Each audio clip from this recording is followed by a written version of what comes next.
Not long ago, I was staying in the home of some friends in America who have a absolutely spectacular home.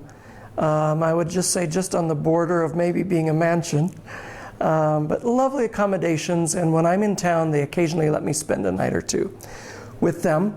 And so I was having dinner with them that first evening that I had arrived, and I was sitting in their family room, and I hear the wife saying to the husband in the kitchen, "Eric, could you please get the cat out of David's bedroom?" And I immediately thought, cat? Well, first of all, I'm deathly allergic to cats. I can't touch one and then get anywhere near my face or my eyes, and my eyes swell shut, they start tearing up, my nose starts running, my throat gets scratchy, you know the drill. And I'm thinking, I didn't know these people had a cat. And it also dawned on me in that moment that that wasn't David's room. David was sleeping in the cat's room. So through the evening after dinner, I kind of probably psychosomatically started, feeling itchy and scratchy throat. But sure enough, I went to bed, I slipped under the covers, and whatever was psychosomatic became reality because all the symptoms broke out.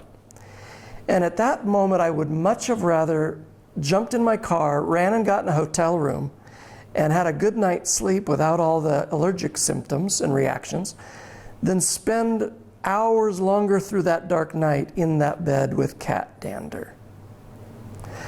My question of you is, do you ever find yourself knowing that you have to slip into a bed of suffering and that you're willing to do that for the sake of a relationship? Now, obviously, I could have just nicely explained that couldn't sleep in that bed or that bedroom because of the cat and the allergies, and I could have slipped off and gotten a hotel room. But I knew in my heart that would not be the right thing to do. Why? For the sake of the relationship.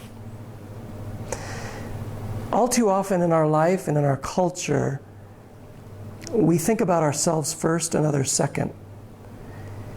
And yet if you're going to do it the other way around, as God would have you, putting others first and yourself second or last, then relationships with people have to trump everything else. And it does mean that occasionally you have to get into a bed of suffering to put others first. Ephesians 4:2-3 says, "Be completely humble and gentle, be patient, bearing with one another in love, and make every effort to keep the unity of the Spirit through the bond of peace." What situation are you facing, and you have some decisions to make, some tough decisions for yourself and for others? Let me tell you what, my night in their home lasted about 8-9 hours. And I left, and immediately my allergic symptoms went away, and I was fine. And the relationship is intact. No worries. Do you need to make a decision to slip into a bed where you might suffer for a while for the sake of a relationship? I want to encourage you to do it. Don't be tempted to run away. And I do promise you that that night that at the moment seems so long and dark and full of scratching and itching will come to an end, and there will be a morning, allergy-free. God bless you. Thank you for watching Soul Steps today. We appreciate it. Please remember to visit our website at soulsteps.org. There you'll find opportunities to ask for prayer.